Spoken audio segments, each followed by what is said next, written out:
Muraho amakuru mumeze mute? Nizere ko mumeze neza. Ndabashuje rero ndi Rwibutso Shema Jemima, nari mbakumbuye cyane, nari nkumbuye nanjye Ubuki TV, nari nkumbuye ibiganiro byaho. Rero nizere ko namwe mwari munkumbuye. Aho twari dukumburanye, hi. Ndabashuje cyane rero, nizere ko mumeze neza muri amahoro nta kibazo mufite. Uyu munsi rero mbafitiye ibintu byiza tugiye kuganiraho. Icyo kintu rero tugiye kuvugaho uyu munsi cyangwa se ibyo tugiye kuvugaho uyu munsi ni ibiki? Tugiye kuganira ku buriri. Uburiri. Ubu hari benshi batangiye gutekereza ngo uburiri ngo tugiye kuvugaho iki, ngo tugiye gukora iki mu buriri, ariko tugiye kuganira ku ngingo yitwa uburiri. Aho kuryama, aho urara, aho uba mu cyumba cyawe, uburiri uryamamo. Nizere yuko rero birabaryohera, waba uri umukobwa, waba uri umusore, iyi ngingo irakureba, ni ikintu cyiza tugiye kuvugaho kandi nzi ko kirakugira umumaro, wowe ukomeze udukurikire.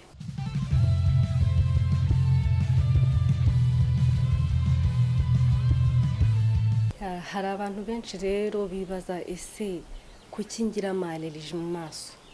Kuki umubiri wanjye habaho uduheri ntazi ahantu twaturutse, nisiga amavuta meza, noga amazi meza, ariko se ibi bintu bivahe? Ukabyibaza ukabiburira igisubizo. Rero uyu munsi igisubizo kirahari, ugiye kumenya ese ibyo bintu, utwo tuntu tuba dushobora kugutera amaleliji, two ushobora kuturwanya gute? Niba wisiga amavuta meza, niba urya neza, niba ukora ibishoboka byose kugira ngo uruhu rwawe rumere neza cyangwa se umubiri wawe umere neza, ariko ukabona byanze, uracyakomeza kuzana utuntu tw'amaleliji, ese ni ikihe mpamvu ishobora kubitera, cyangwa se ni ikihe kintu gishobora kuba kibyihishe inyuma, kandi ibyo bintu byose uba wabyitayeho? Rero kimwe mu mpamvu ni aho turara, ibyo turyamamo, ibyo twambara tugiye kuryama, niba wowe ubyambara cyangwa niba hari n'undi utabyambara, ariko mwese ndabibasobanurira neza uburyo ibyo bintu byose bishobora gutera amaleliji cyangwa se kuyarwanya, kudufasha kugira ngo umubiri wacu ukomeze umere neza. Uyu munsi rero reka turebere hamwe.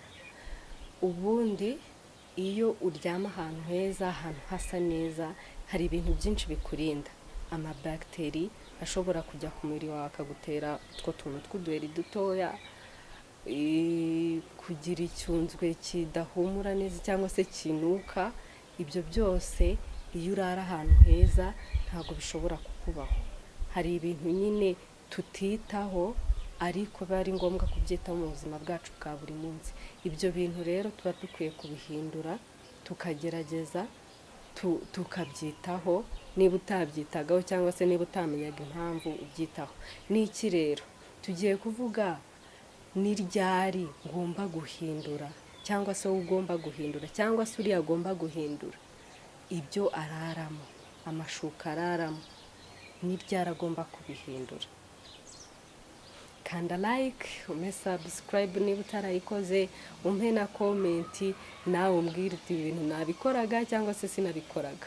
Hari igihe rero cyagenwe n'abahanga batandukanye cyo kuba wahindura ibyo uraramo. Icyo gihe rero ni ikihe? Burya iyo urara wenyine kandi ukaba wambara imyenda y'ijoro, ukoga mu gitondo, ukoga na nimugoroba, icyo gihe uba ukwiye guhindura amashuka yawe cyangwa se ibyo uraramo buri byumweru bibiri. Icyumweru cya mbere, icyumweru cya kabiri. Icyo gihe uba ugomba guhindura ibyo uraramo cyangwa se amashuka uraramo. Uba ugomba kuyahindura igihe kingana gutyo. Ushobora kumva wenda ari kirekire ukavuga ngo ntabwo narara mu mashuka igihe kirenze icyumweru cyangwa se iminsi ibiri, ariko niba urara wenyine, burya icyo gihe kiba gihagije. Ikindi gihe rero uba ugomba guhindura amashuka ni igihe woga rimwe ku munsi. Niba woga mu gitondo gusa ariko urara wenyine, icyo gihe amashuka yawe cyangwa se ibyo uraramo uzabihindura buri cyumweru kimwe. Ubwo ni ukuvuga ngo niba wasashe cyangwa se wahinduye ibyo kuraramo ku cyumweru, ku kindi cyumweru uzahindura. Niba wahinduye ibyo kuraramo ku munsi wa gatatu, ariko wa gatatu ku wundi wa gatatu uzahindura. Icyo ni igihe uba urara wenyine ariko unakaraba mu gitondo gusa. Naho igihe urarana n'umuntu, ufite umuntu murarana, icyo gihe amashuka cyangwa se ibyo muryamamo muba mugomba kubihindura kabiri mu cyumweru.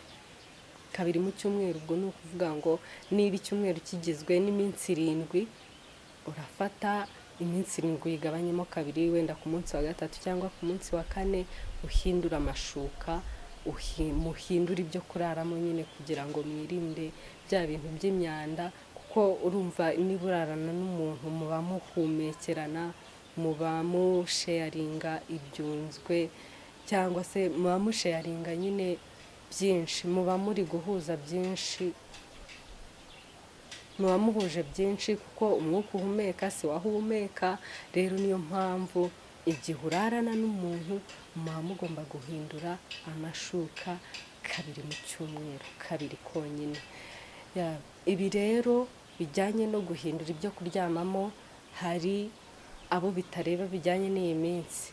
Niba uri umuntu ukunda guhora mu buriri ugasanga mu gitondo uraryamye ugejeje saa 8, cyangwa se ugasanga wenda urarwaye umaze igihe kinini uryamye mu buriri, icyo gihe nabwo uba ugomba guhindura amashuka buri gihe. Buri gihe mvuga rero ni mu minsi 2, rimwe mu minsi 2. Iminsi 2 kwa gatatu ugahindura. Ikindi gihe rero uba ugomba guhindura amashuka byihutirwa ni igihe yanduye. Ni byinshi byatuma uhindura amashuka ako kanya yandujwe n'ikintu runaka kigutunguye. Icyo gihe ntabwo utegereza ya minsi ya ba bantu barara bonyine cyangwa se bararana n'abandi bantu kugira ngo uyahindure, ahubwo ako kanya acyandura uhita uyahindura. Nibyo rero nizere yuko iki kiganiro mugikunze, ba bantu bumvaga batahindura amashuka cyangwa se ukibaza ibi bintu biva he, ko noga kongera gute, kuki mpora ntameze neza, burya biba byatewe biterwa n'ibintu byinshi bitandukanye, ariko kimwe mu ho turara ni uko nawe hashobora kugutera uburwayi bw'uruhu cyangwa se bwo kugira umwuka mubi ku ruhu kubera yuko utaraye ahantu heza. Ibyo bintu rero uri umusore, uri umuntu mukuru, nizere yuko wabikurikiza kuko ni ubushakashatsi bwakozwe, twabikuye ku mbuga nkoranyambaga zitandukanye kugira ngo tubahe iki kiganiro mucyumve neza, mumenye ese ni ryari ngomba guhindura ibyo ndyamamo. Rero nizere yuko usobanukiwe. Ushobora kumva wenda uvuga ati genda umusore ntacyo bintwaye, nzajya mpindura aho ndari igihe mbishakiye cyangwa igihe mboneye, ariko nibyo kwitabwaho. Nibyo kwitabwaho, nawe ubimenye, ubyumve, umenye uti nzajya mpindura amashuka ryari, ese maze igihe kingana iki. Ushobora kubona atanduye ariko kubera urarana n'umuntu ukavuga ati ya minsi irageze kanyahindure, kuko burya imyanda ntabwo ariyo tubonesha amaso gusa, ntabwo imyanda ariyo wenda kwa kundi wumva nguranukiwe. Imyanda, hari n'imyanda itagaragara, iyo niba yangiza uruhu, iyo iba yangiza ubuhumekero, ibyo byose biba ari imyanda tutari kubonesha amaso. Rero nizere yuko ikiganiro mugikunze. Ubutaha mbafitiye ibyiza byinshi, kinuko aricyo mpereyeho, ariko hari byinshi mbateganyiriza byiza, kanizeye yuko muzabikunda.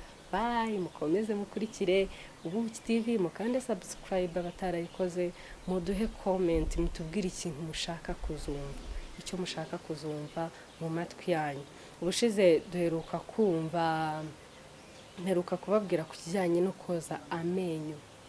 Hari uburyo bwinshi wakoresha woza amenyo, urudodo, ugakoresha amakara, ugakoresha baking soda, korogate, indimu, za tangawizi. Ibyo byose nabyo ushaka kubimenya, urampa comment, unyandikire, umbwire uti bya bintu nibyo nshaka ko mugarukaho.